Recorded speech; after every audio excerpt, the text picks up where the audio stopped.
ನಮಸ್ಕಾರ ಸ್ನೇಹಿತರೆ, 2025ರಲ್ಲಿ ಈ 3 ರಾಶಿಯವರ ಮೇಲಿರುವುದು ಮಹಾಲಕ್ಷ್ಮಿಯ ವಿಶೇಷ ಕೃಪೆ.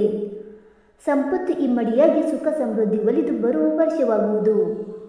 ಹೌದು, ಜ್ಯೋತಿಷಿಗಳ ಲೆಕ್ಕಾಚಾರದ ಪ್ರಕಾರ 2025ರಲ್ಲಿ 3 ರಾಶಿಯವರ ಮೇಲೆ ಲಕ್ಷ್ಮೀ ದೇವಿಯ ವಿಶೇಷ ಕೃಪೆ ಇರುತ್ತದೆ. ಲಕ್ಷ್ಮೀ ದೇವಿಯ ಅನುಗ್ರಹದಿಂದ ಈ ರಾಶಿಯವರ ಜೀವನದಲ್ಲಿ ಸಂತೋಷ ಮತ್ತು ಸಮೃದ್ಧಿಯನ್ನು ಪಡೆಯುತ್ತಾರೆ ಮತ್ತು ವೃತ್ತಿ ಮತ್ತು ಉದ್ಯೋಗದಲ್ಲಿ ಆರ್ಥಿಕ ಬೆಳವಣಿಗೆಯಾಗುವುದು. ಹೊಸ ವರ್ಷದಲ್ಲಿ ಲಕ್ಷ್ಮೀ ದೇವಿಯ ದಯದಿಂದ 3 ರಾಶಿಯವರ ಜೀವನದಲ್ಲಿ ವಿಶೇಷ ಬದಲಾವಣೆಗಳನ್ನು ಕಾಣಬಹುದು. ಹೊಸ ವರ್ಷದೊಂದಿಗೆ ಬದುಕಿನಲ್ಲಿ ಎಲ್ಲವೂ ಹೊಸತಾಗುವುದು. ಹಾಗಾದರೆ ಆ ಅದೃಷ್ಟವಂತ ರಾಶಿಗಳು ಯಾವುವೆಂದು ತಿಳಿದುಕೊಳ್ಳೋಣ ಬನ್ನಿ ಸ್ನೇಹಿತರೆ. ಅದಕ್ಕೂ ಮುಂಚೆ ನೀವು ನಮ್ಮ ಚಾನಲ್ಗೆ ಸಬ್ಸ್ಕ್ರೈಬ್ ಮಾಡದೆ ನೋಡ್ತಾ ಇದ್ದರೆ ದಯವಿಟ್ಟು ನಮ್ಮ ಚಾನಲ್ಗೆ ಸಬ್ಸ್ಕ್ರೈಬ್ ಮಾಡಿಕೊಳ್ಳಿ ಸ್ನೇಹಿತರೆ. ಹಾಗೆ ನೀವು ಕೂಡ ಲಕ್ಷ್ಮೀ ದೇವಿಯ ಭಕ್ತರಾಗಿದ್ದರೆ ವಿಡಿಯೋಗೊಂದು ತಪ್ಪದೆ ಲೈಕ್ ಕೊಟ್ಟು ಓಂ ಮಹಾಲಕ್ಷ್ಮಿ ನಮಃ ಎಂದು ಕಮೆಂಟ್ ಮಾಡಿ. ಮೊದಲನೇದಾಗಿ ಮೇಷರಾಶಿ. 2025ರಲ್ಲಿ ಶುಕ್ರನ ಅನುಗ್ರಹದಿಂದ ಜೀವನದಲ್ಲಿ ಹಣದ ಕೊರತೆ ನಿವಾರಣೆಯಾಗುವುದು ಮತ್ತು ವ್ಯಾಪಾರದಲ್ಲಿ ಆರ್ಥಿಕ ಬೆಳವಣಿಗೆಯನ್ನು ಕಾಣಬಹುದು.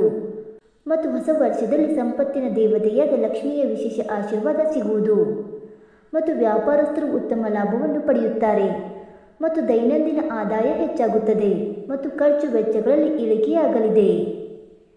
ಎರಡನೇದಾಗಿ ಮಿಥುನ ರಾಶಿ. ಲಕ್ಷ್ಮಿಯ ಅನುಗ್ರಹದಿಂದ ಹೊಸ ಆದಾಯದ ಮೂಲಗಳು ಸೃಷ್ಟಿಯಾಗುತ್ತವೆ. ಆದಾಯದ ಹೆಚ್ಚಳದ ಜೊತೆಗೆ ವ್ಯವಹಾರದಲ್ಲಿ ಆರ್ಥಿಕ ಲಾಭವೂ ಇರುತ್ತದೆ.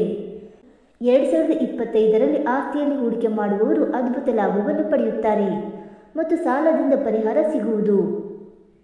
ಇನ್ನು ಮೂರನೇದಾಗಿ ಕುಂಭರಾಶಿ.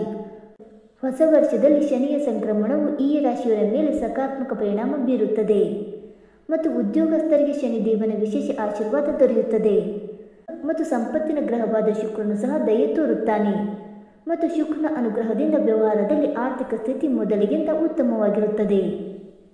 ಸ್ನೇಹಿತರೆ, ಈ ಮಾಹಿತಿ ನಿಮಗೆ ಇಷ್ಟವಾಯಿತಾ? ಇಷ್ಟವಾಗಿದ್ದರೆ ವಿಡಿಯೋಗೊಂದು ಲೈಕ್ ಮಾಡಿ, ಶೇರ್ ಮಾಡಿ. ಹಾಗೆ ನಿಮ್ಮ ಅನಿಸಿಕೆ ಮತ್ತು ಅಭಿಪ್ರಾಯಗಳನ್ನು ತಪ್ಪದೆ ಕಮೆಂಟ್ ಮೂಲಕ ತಿಳಿಸಿ ಸ್ನೇಹಿತರೆ. ವಿಡಿಯೋ ನೋಡಿದ್ದಕ್ಕಾಗಿ ಧನ್ಯವಾದಗಳು. Thank you so much.